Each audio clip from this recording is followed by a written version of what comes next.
If you've been with my channel for a bit, you'll understand that the Studio Series line hasn't exactly been my cup of tea.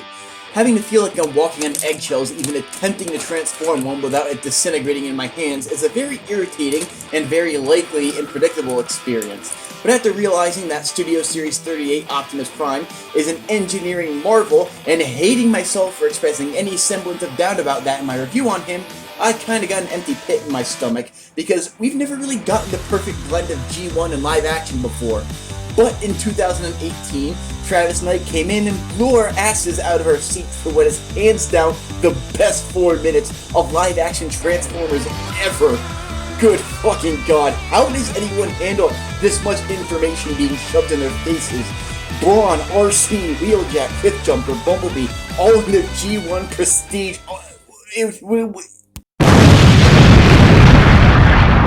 So this Roid Rage Spicy Evil Knievel Mad Max Goomba on wheels and winner of the Exoskeleton Rob Liefeld Lookalike Contest is Studio Series Cliffjumper. That was only half of what I had to say about him, and if you don't get that hilarious part about him being sliced in half like a sad piece of beryllium bullshit, welcome to Transformers, where Hasbro has to kill off fan-favorite characters that everyone loves, but are never shown in Transformers media to make it seem like the shows actually have some artificial stakes.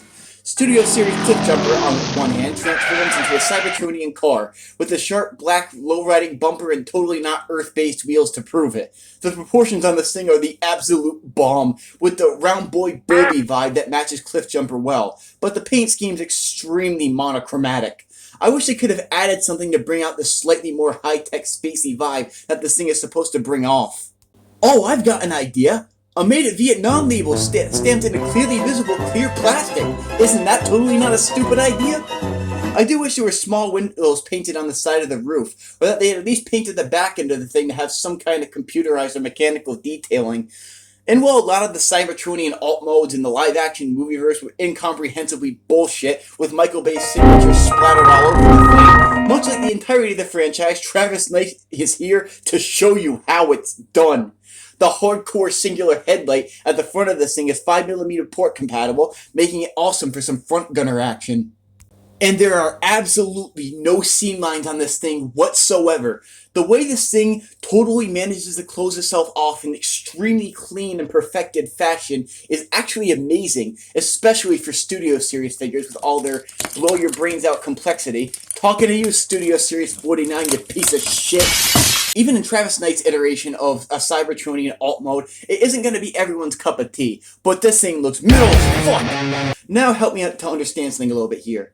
This is a retool of this. Okay, sure, but actually how?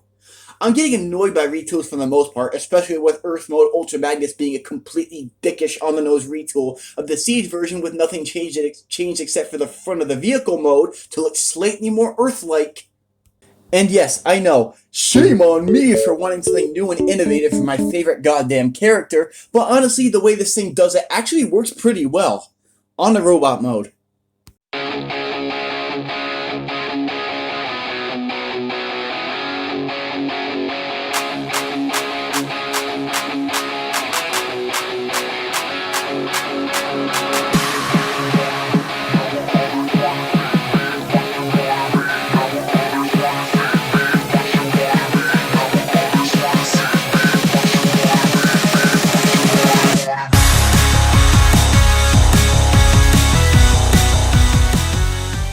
The transformation scheme on this thing actually has a lot of components from the off-road Bumblebee that I reviewed before, and if I'm being totally honest, this thing doesn't handle the transformation scheme as well.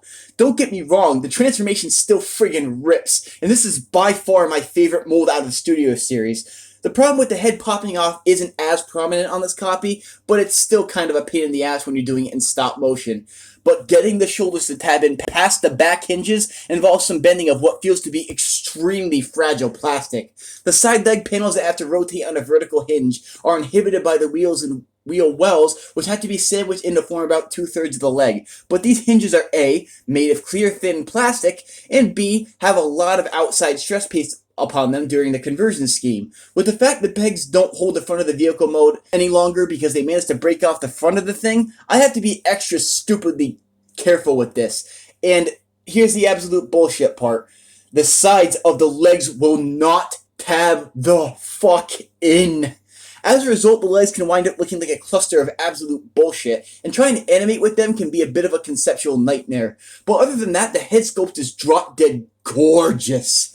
But I feel like the details are only half as good as they were on the packaging. The other half of the figure brings off his round, bulbous nature amazingly well. Are you sick of these dumb half-ass jokes yet with it, by the way? Because I think it's only half funny.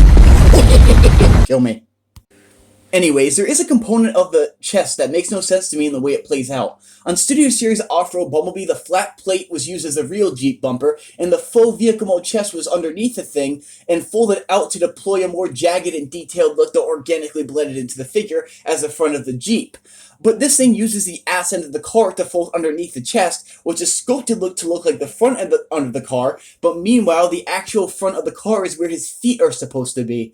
I know this is a nuclear steaming unpopular opinion here, but I feel like there's a right way of doing faux parts as it blends into the figure organically, and the reason for doing so makes sense. Off-Road Bumblebee did it right, and so did Earthrise Optimus, but this thing and Run Amok did it absolutely the wrong goddamn way. But my god, I love this Daredevil Napoleon Syndrome looking motherfucker so much that I would die for him. The sculpting on the thing is made by Primus himself with an excruciating level of screen accuracy. And yes, he does have a pretty big backpack, but Cliffjumper is the ultimate round boy, and I don't feel like it's really intrusive to the point of being off-putting with the rest of the silhouette. The movement on this thing is really organic and flows with the figure well for the most part. From the very weird ball-jointed head, shoulder rotation and outwards movement, ball-jointed biceps with bended rotation, waist rotation, universal hips, knee bend, and oh boy tilt! This thing is capable of actually striking a really cool pose, but unfortunately my QC experiences with Amazon have been absolute dog shit lately, as proven by my boy Trailbreaker, and the boss got absolutely steamrolled during the shipping process. The balance of the figure sometimes may come into question, but Sticky Tack is a hell of a useful animation tool, and it will keep him solidly into place. All in all, Studio Series Cliffjumper is a really awesome figure. No, it isn't perfect. The legs don't tab in as flush as I want, and the backpack is pretty big. The areas of the transformation in some places feel both restricted and fragile, but if you add anything from your Studio Series to your collection, I find these a worthwhile investment for the $18 he cost at Walmart.